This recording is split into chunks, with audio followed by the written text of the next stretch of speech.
Son las 10 de la noche y es la hora de opinar. Hoy comienza la semana.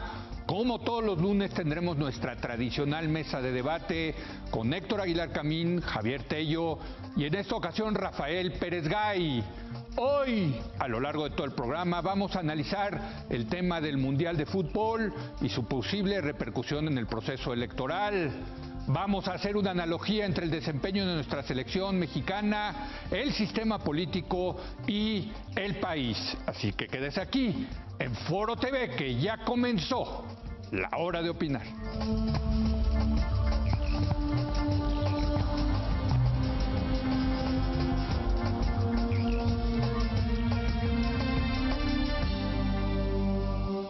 Muy buenas noches Héctor Aguilar Camín. ¿Cómo estás, Leo? Javier Tello. Leo, buenas noches. Y en esta ocasión nos da un enorme gusto que nos acompañe Rafael Pérez Gay. Rafa, estás, qué gusto Héctor, tenerte aquí. bien, ¿Cómo estás? Muy bien, contento, ¿verdad? No, muy contento. Todos muy contentos. Bueno, en la recta final de las campañas rumbo a las elecciones del 1 de julio está en marcha el Mundial de Fútbol. Son los dos grandes temas que permean en estos momentos en México. Por primera vez en la historia de los mundiales, México venció a Alemania, lo que ha levantado la esperanza de los aficionados mexicanos de que esta vez se podría llegar más lejos en el Mundial. Si México pasa a la siguiente ronda, podría jugar su partido de octavos de final justamente el 1 de julio, el día de las elecciones, y la pregunta es si este hecho podría de alguna manera influir o no en el resultado. ¿Estoy en lo correcto, Rafa, que jugaría el octavo? Porque ya me queda la duda si sería el 1 o el 2 de julio. El 2. Es el 2, ¿verdad? Es el 2. Entonces, corrijo, si México pasa a la siguiente ronda, que por cierto lo ha hecho. Hay 3 países que en los últimos 6 mundiales solamente han pasado la fase de grupos al cuarto partido y son Alemania, Brasil y México. Una estadística que me encanta, por cierto, ¿no? Bueno, tú tienes razón. Tengo la impresión de que las campañas, sí, al menos las presidenciales, ya terminaron. Sí. No hay más que... Digo, tú dices que hay 2 grandes temas. Sí. Yo digo que hay uno. La selección mexicana de fútbol y ya. Sí. Bueno, sí, tengo la impresión de que no sé qué puedan hacer los candidatos para atraer la atención sobre sus propuestas, sobre su plataforma, cómo atacarse, cómo no atacarse, y poder más o menos cambiar lo que ya sabemos, el rumbo, lo que nos dan las encuestas y el rumbo hacia el 1. De modo que sí, yo creo que terminó. Claro, ayer vimos tienen que tener mucho cuidado de no subirse al tren de la selección, porque eso me parece que también podría ser contraproducente. Ayer López Obrador dijo que el festejo que vimos ayer en el Ángel no es nada, es una sombra de lo que ocurrirá con la verbena popular cuando él gane. Es decir, él también nos dice cuándo y cómo debemos celebrar. Héctor. Bueno, nos vamos a dedicar a especular sobre este tema de la política y el fútbol, pero ¿por qué no antes damos una cierta muestra de rigor y nos lees los datos que son muy interesantes, creo, para los aficionados, de datos duros, de cómo es el asunto de la economía de las elecciones, cuánto vale cada selección? Claro. Y porque me parece que es muy importante, digamos, es un contexto de... Tomando en cuenta a lo mejor que el mercado sí es eficaz en darle un precio al talento de los jugadores, ¿no? Bueno, digamos, entre más cueste tu selección o más los jugadores tengan un precio, pues más talento supuestamente tienes. ¿No? ¿Dónde se una acotación a eso, sí, también es cuántas camisetas venden, y está correlacionado, sí, el talento con vender camisetas. Pero este es el valor de los jugadores. O sea, si sumas el valor de los jugadores... De los jugadores que están en cada selección. Exacto, de los 23, creo que mandan 23 jugadores, sí, hacen la suma de cuánto vale en el mercado. Entonces, el número 1, Francia, 1.102 millones de euros. Número 2, millones de euros. 1.102 millones de euros valen esos 23 chamacos de Francia, ¿no? España, 1.055 millones de euros. Brasil, 1.000 millones de euros. Alemania, 901 millones de euros. Inglaterra, 892 millones de euros. Increíble Bélgica, un país poco poblado, chiquito para estándares mundiales. Su equipo vale 769 millones de euros. Argentina, 707, es decir, vale más Bélgica que Argentina. Increíble. Portugal 474, Uruguay 380 y Croacia 367. Esos son los top 10 y nada más para darles el dato, México 148 millones de euros valen nuestros 23 jugadores mexicanos. El sábado, pero ahorita ya debe valer como el doble. No, bueno, buen punto. Bueno, y le ganaron a un equipo que vale casi 1.000 millones. O sea, que valen 901 millones de euros. Bueno, no está para mal. Que veas el tamaño de la victoria. No, claro. El tamaño de la victoria yo creo que es lo bien que jugaron. Sí. Realmente yo escribo hoy que para todos los que teníamos una visión muy crítica de Osorio y muy escéptica de la selección, pues ayer nos pusieron un tapabocas serio y hay que asumirlo, porque en el partido importante, en el partido que de verdad era importante, acertó él y los jugadores, jugaron el mejor fútbol que ha jugado nunca la selección mexicana. Y este es el hecho pues que hay que reconocer. Por tanto, yo suspendo mis comentarios respecto de mis comentarios villamelones respecto de el desempeño de la selección. ¿Por qué? Pues porque te pusieron el tapabocas. Sí, un tapabocas. Lo voy a mantener por lo pronto en lo que resta del mundial. Pero volvamos al otro asunto de si esto influye en la política o no. Yo creo, poco siguiendo lo que dice Rafa, está tan consolidado el asunto de las tendencias, se ha movido tan poco digamos, el ranking de cada uno de los jugadores, que incluso, Rafa, si se equivocara alguien queriendo traer oportunistamente a su campo, como lo intentó López Obrador, la victoria de México y apropiársela, pues yo creo que ni siquiera eso, creo que nada, solo una cosa mayúscula que no me alcanzo a imaginar, podría cambiar estas tendencias que a mí me dicen, ¿no? De los campamentos, de las distintas, no se mueve nada, todo está igual.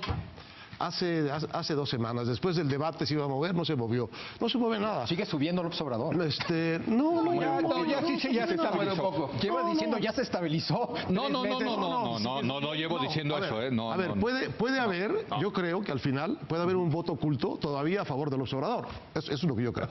No, eso es lo que yo creo. Yo creo que va a ser una avalancha. De manera que comete un error si trata de echarse encima esa victoria, porque si ustedes se fijan, el puro lenguaje, cuando va bien una candidatura de este tamaño, va con estas ventajas, pues todo le hace bien, ¿no? Y nada la enferma. ¿Qué es lo que hizo México al ganarle a Alemania ayer? Hizo historia, ¿no? Hizo historia. ¿Cómo a qué te suena? Juntos haremos historia. ¿Cómo a qué te suena? Juntos haremos historia. Todo cae en la buchaca cuando la tendencia está Ahora, el triunfo de ayer de México a Alemania ha prendido a los otros 2 candidatos, más bien a Anaya y a mí, diciendo, ya ven, las apuestas le daban una mayor probabilidad de ganar a Alemania. Y se equivocaron las apuestas, las probabilidades en las apuestas. Está bien. Lo que la mayoría de la gente pensaba que iba a ganar Alemania y ganó México. O sea, se está utilizando también, yo creo que es un argumento falaz. Entonces, pero se está utilizando eso como para decir, también las encuestas en México pueden estar equivocadas. Lo que va a pasar entonces es que el 1 de julio van a ganar los 2. Y no López Obrador. Los 2 van a ganar. Uno. Javier. Yo creo que en efecto los 2 grandes temas son, uno, lo inesperado de un resultado y si eso puede ocurrir en la elección, y el otro tema es si el Mundial, independientemente de gane o pierda México, y también si gana o pierde México, cómo impacta eso en la elección, tanto si favorece o no a un candidato en particular, como si tiene algún impacto en el nivel de participación y eso a su vez qué impacto podría tener en los resultados de la elección. Respecto al tema de los resultados inesperados, si comparamos no modelo de oráculos, sino apuestas contra apuestas, era muy similar, de hecho, las apuestas. Ganaba Alemania con un 68%, según las apuestas. Según las apuestas en México, 75 AMLO, Anaya 16, México ganaba con una probabilidad de 14%. Entonces, 16, 14. ¿Entonces va a ganar mí? Entonces, Anaya. Son números similares. Lo único que yo diría, estas cosas siempre son medio tramposas, pero lo único que yo diría es que, una vez más, lo que importa es qué narrativa hay detrás de esos números para que eso ocurra. Sabemos cuál es la narrativa de por qué ganó México. Jugó bien, jugó mejor en el primer tiempo, se defendió bien. Es decir, podemos contar la narrativa que explica por qué ganó México. No sé si ustedes ven a Naya metiendo goles, no sé si ustedes ven a Mid evitando que meta goles López Obrador. O sea, lo que no estamos viendo en el caso del partido de la elección es a los candidatos que están abajo jugando bien. Lo que vimos el domingo es una selección mexicana jugando no solamente bien, sino muy bien. Ahora, es lo que no vemos en la elección, ¿no? Ahora, hablando de narrativas, yo creo que sí hay algo interesante en la comparación entre el fútbol y la política, que hay una narrativa en esta elección de que México está bien jodido y de que México empezó a joderse a partir del 82, cuando llegó el presidente Miguel de la Madrid y empezó el modelo neoliberal. Lo dice claramente López Obrador en su libro, en las primeras páginas. Y que a eso quiere volver, al 82. Bueno, yo creo que, a ver, perdónenme, México no está, o sea, ni está tan jodido como se dice, y hoy estamos mejor que antes del 82. Yo recuerdo, hablando de mundiales, el mundial del 78, Rafa. Una catástrofe. Contra Alemania, ¿cuánto perdimos? 6-0, ¿no? 6-0, no recuerdo, tú eres el pambolero aquí, Marco. 6-0. Ayer le ganamos 1-0 a Alemania en un partido del Mundial. Quiere decir que algo bueno se está haciendo en México, caray. ¿O no? Un juego de fútbol me parece perfecto. No, pero sí te refleja algo. Te refleja pocas cosas, es decir, en 82 estábamos muy, es la gran crisis financiera, pero digamos, no teníamos tantos muertos y la inseguridad no era tan grave. Sí. Entonces, yo no quiero decir que hoy estemos mal o muy mal, pero pienso que las cosas no van bien. Y haciendo una comparación francamente, injusta entre política y fútbol, pienso que el fútbol sí es mucho mejor hoy en día y nuestros políticos no son mucho mejores hoy en día que los que teníamos antes. Pero el país... Ese es muy buen punto. A ver, es que podemos verlo en jugadores, políticos y país. Me parece muy bien. Buen punto. A ver, venga. Bueno, porque tú escribiste hoy, yo lo dije también a la pasada, que lo que vimos jugar ayer son jugadores mexicanos de clase mundial, porque están compitiendo en las ligas más competitivas de Europa, etcétera, y pueden jugar de tú a tú con los mejores jugadores del mundo. Bueno, nuestros políticos no los puedes comparar de tú a tú con los mejores políticos del mundo, ni remotamente. Sí, está bien. Ni remotamente. Pon el 11 mejor de políticos del mundo, de congresistas, de alcaldes, de presidentes, y a ver cuál es la talla de los políticos mexicanos, particularmente durante la democracia, que ha emparejado todo realmente a la baja, ¿no? Es decir, la calidad de la gente que produce como políticos nuestra partidocracia, incluida en la partidocracia morena, a veces es para ponerse a llorar. ¿Era mejor antes? Yo creo que había... Sí, yo creo que sí era mejor antes. Yo también. ¿Sí? Yo también. O sea, el sistema autoritario priista producía mejores políticos que la democracia mexicana. No. Híjole, fíjate lo que están diciendo. No, es que no solo eso. A ver, fíjense lo que estamos diciendo. No. A ver. Pero el sistema priista, con todas sus peculiaridades, tenía una fama de sistema político de calidad mundial, sui generis. Hay una ristra de politólogos norteamericanos que hacen los estudios de esta cosa, de qué se trata y por qué funciona. Funciona. Huntington. El tema no es la calidad del gobierno, la clase de gobierno, sino el grado de gobierno. Exacto. Bueno, el grado de gobierno a México le parecía muy respetable. Ve cómo está el ranking de la democracia mexicana en el mundo y comparativamente. Bueno, es una democracia que, para empezar, por el juicio que tienen los propios ciudadanos de ella, pues está en la lona. Está peor que Osorio antes de este partido. Javier, qué buena provocación. No, yo creo que en el tema que te interesa a ti en particular, creo que... ¿De qué? ¿Del país? No, es decir, la calidad cosmopolita y global del político mexicano. Ese es otro rasgo. Yo sí creo, o sea, tú lo que argumentas es que los futbolistas mexicanos antes jugaban solo en México, ahora ya juegan en Europa, eso los ha hecho mejores jugadores. Para mí ha sido la diferencia. Yo creo que es sin duda una de las variables. Ok, perfecto. O sea, sí coincidimos en eso, ¿no? En esta mesa. yo creo que hay varias otras, pero sin duda es una de las variables. Yo creo que lo que pasó con la transición a la democracia en México es que se volvieron más parroquiales nuestros políticos, porque la política se volvió más local, y era menos relevante tener un conocimiento global. Entonces, ahí sí, en ese tema en particular, yo sí creo que ha empeorado nuestra clase política. Ha mejorado el sistema político al ser ahora una democracia, de eso no hay la menor duda desde mi punto de vista, ¿no? Pero ha mejorado el sistema, pero no sus agentes, no, bueno, que son los políticos. Dale chance, somos una joven democracia. Sí. Yo espero que vaya mejorando también la clase política como ha mejorado el fútbol. Ahora, yo desde que tengo memoria del fútbol, que es, no sé, mediados de los 70s, yo he visto, con sus altas y bajas en cada mundial, etcétera, yo he visto una selección mexicana cada vez mejor. Es decir, yo sí he visto un progreso. O sea, si lo tuviera que graficar, sin duda ha habido picos, altas, bajas, mundiales desastrosos, mundiales como el de 86 que de repente nos fue bien, menos que fue en lo que tú quieras, pero yo sí he visto un fútbol cada vez más profesional, cada vez de mayor nivel. Y si tuviera que agarrar también desde los 70s al país, y probablemente eso porque tengo memorias a partir de los 70s. Yo diría desde la Revolución, desde 45, pues a México en general ha progresado en muchas cosas. Otra vez, ¿la violencia está peor que hace 20 años? Sí, pero otras cosas han mejorado. Entonces también depende de las variables que agarres si estás evaluando ya el país. Pero sin duda la selección yo cada vez la veo mejor. Es que está buena esta discusión porque hay el tema de los jugadores, el tema de los políticos y el tema del país. Yo regreso al tema de los políticos, que me parece fascinante, porque lo que estamos diciendo es una conclusión muy deprimente. Que había, ¿sí o no? Que los políticos en el sistema autoritario eran mejores que los políticos en el sistema democrático. En un aspecto sobre todo. En el aspecto que tú dices.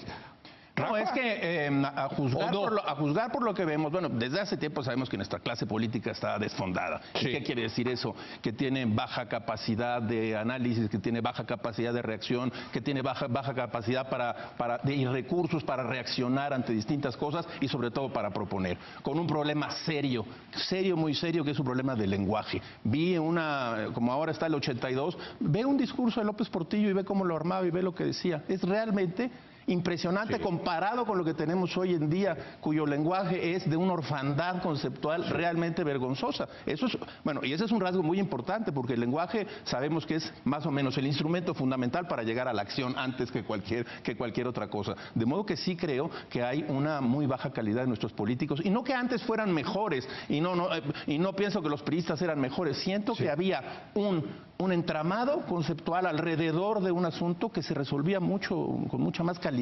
Bueno, lo cierto es que si agarraban a un gobernador, por ejemplo, que era un pillo y que era con unos escándalos impresionantes, desde Los Pinos lo corrían. Porque había esa cosa como concepción de que esto nos puede explotar, mejor lo corremos, y corrían a muchos, por cierto. Ahora, pues hemos visto lo que pasa con esos gobernadores. No los puedes correr porque han sido electos democráticamente, tienen una legitimidad que antes no tenían. Ahora, el otro tema de la democracia y de la baja calidad de los políticos es el entrenamiento. Tú tenías gobiernos en la época del PRI en donde todos los que aspiraban a ser presidentes habían tenido una experiencia muy importante en el gobierno federal. Y luego había equipos distintos y unos salían completos y entraban otros completos. Pero los que entraban tenían una experiencia del gobierno federal. La democracia nos trajo el primer presidente Fox, que no había puesto un pie en ninguna instancia de gobierno federal. Y nombró un gabinete que, con 2 excepciones, tampoco.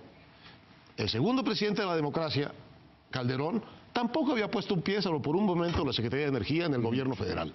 Y trajo un gabinete de pura gente, salvo excepciones, que tampoco había puesto nunca un pie en el gobierno federal. Y Peña Nieto igual, no había puesto un pie nunca en el gobierno federal y trajo un gabinete que tampoco había puesto un pie. Bueno, es un nivel de improvisación que ya si lo ves acumulado, apenas extraña el desorden, la falta de continuidad, la bajísima calidad del gobierno y el grado prácticamente cero de gobierno. Ahora, la diferencia, perdón, nos tenemos que ir a una pausa. La diferencia es que eso ocurre en otros países, pero hay un servicio civil de Bueno, es que carrera. aquí no hay. No hay. Bueno, No, no o sea, en Inglaterra también cambia de repente el gobierno, pero las estructuras sigue hay abajo una densidad de funcionarios públicos impresionantes. Pero si me permiten, vamos a una pausa. Seguimos haciendo esta muy interesante analogía entre el fútbol y el país, la política en México.